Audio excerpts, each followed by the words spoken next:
త్వరలో high court exam రాయబోతున్న అందరికీ ముందుగా ఆల్ ద బెస్ట్. మా నుంచి ఫ్యూచర్ ఆఫీసర్స్ తెలుగు ఛానల్ నుంచి ఒక స్మార్ట్ నోట్స్ మీకు ఇవ్వాలనుకుంటున్నాం.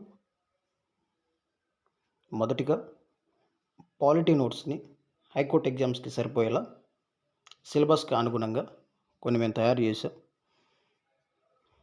చూడండి, ఎవరికైతే ఈ పీడిఎఫ్ కావాలో వారు మా వాట్సాప్ నంబర్కి మెసేజ్ చేసినట్లయితే మీకు ఉచితంగానే ఈ పీడిఎఫ్ పంపించబడుతుంది. ఏమని వాట్సాప్లో మెసేజ్ చేయాలి అంటే ఈ పీడిఎఫ్కి నేను చెప్తాను. తర్వాత జాగ్రత్తగా క్లాస్ వినండి. ఇది మీకు సరిపోతుంది అంటేనే మాకు మెసేజ్ చేయండి. Okay. High court exam the polity and governance most important smart notes రాసాము. ఇక్కడ చూడండి, ముఖ్యమైన అంశాలు రాసాము. రాజ్యాంగం అమల్లోకి వచ్చిన తేదీ, ఇలాంటివి అడుగుతాడు అందులో 1 లైన్ ఆన్సర్స్. కాబట్టి 26 జనవరి 1950. భారత రాజ్యాంగ నిర్మాత ఎవరు? Doctor B R Ambedkar. రాజ్యాంగ సభ అధ్యక్షుడు రాజేంద్ర ప్రసాద్. భారత రాజ్యాంగం ప్రపంచంలోనే అత్యంత విస్తృతమైన లిఖిత రాజ్యాంగం. ఓకే. తర్వాత ప్రవేశికలో ఉన్న పదాలు ఏంటి, ఆ వరుస క్రమం.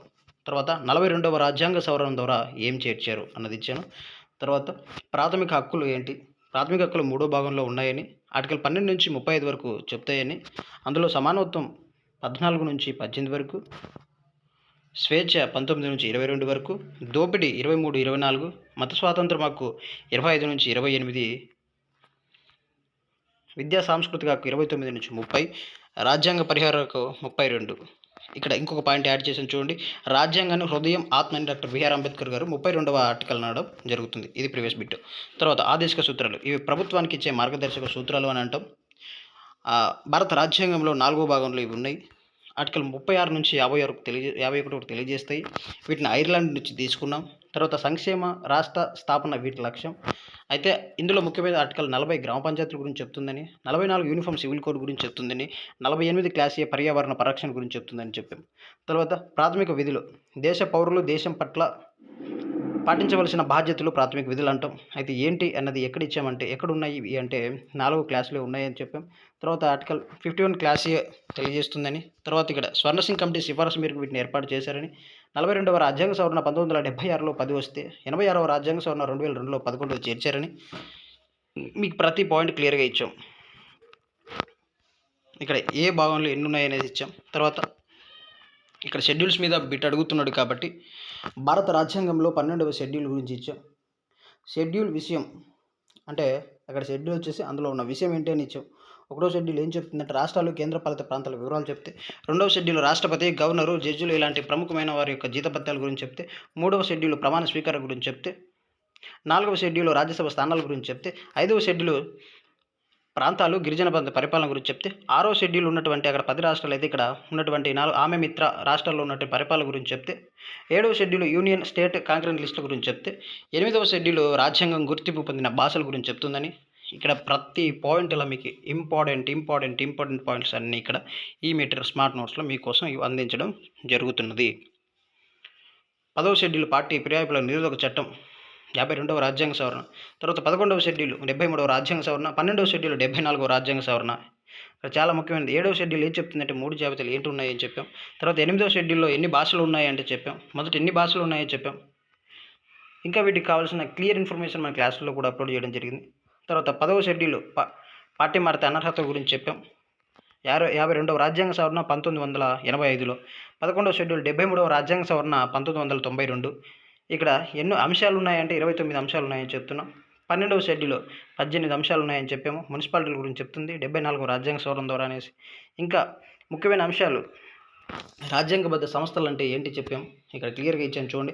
రాష్ట్రపతి 52 ఆర్టికల్ దేశ అధ్యక్షుడిగా చెప్తాడు. ఎన్నికల సంఘం 324, ఎన్నికల నిర్వహణ. ఆర్థిక సంఘం 280, కేంద్ర రాష్ట్రాల ఆదాయ పంపిణీ. UPSC union public service commission article 315, కేంద్ర ప్రభుత్వము ఉద్యోగ నియామకాలు. రాష్ట్ర public service commission 315, attorney general 76, advocate general 165, CAG 148. హోదా కమిషన్లు అంటే ఎస్సీ, ఎస్టీ, బీసీ, మైనార్టీకి సంబంధించిన కమిషన్లు ఉన్నాయి కదా 338 క్లాస్ ఏ, 338 క్లాస్ బి ఇలాగా. తర్వాత ఎన్నికల సంఘం అంటే ఏంటి అనేది క్లియర్గా ఇచ్చాను చూడండి.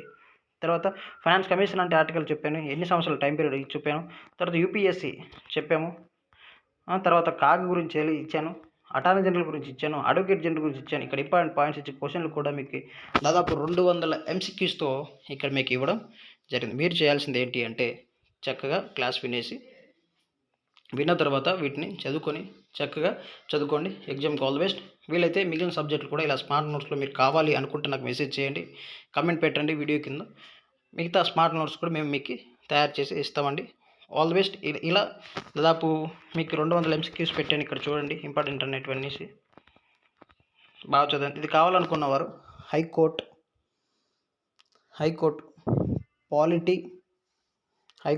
పాలిటీ స్మార్ట్ నోట్స్ అని మీరు నాకు పెడితే నేను మీకు పంపిస్తాను. హైకోర్టు ఎగ్జామ్స్కి రిలేటెడ్ పాలిటీ స్మార్ట్ నోట్స్ అని మీరు నాకు వాట్సాప్లో మెసేజ్ చేయండి. మా యొక్క ఛానల్ యొక్క వాట్సాప్ నెంబర్ నేను ఇక్కడ స్క్రీన్ మీద రాస్తాను చూడండి. ఇదే ఛానల్ యొక్క వాట్సాప్ నెంబర్. మీరు ఈ నెంబర్కి మీరు మెసేజ్ చేసినట్లయితే మీరు Indian high court exam related Indian polity smart notes అని మీరు నాకు పంపించినట్లయితే నేను మీకు ఈ పీడిఎఫ్ ఉచితంగానే పంపిస్తాను. ఓకే అండి. All the best. బాగా రాయండి. ఆల్ ది బెస్ట్ అండి.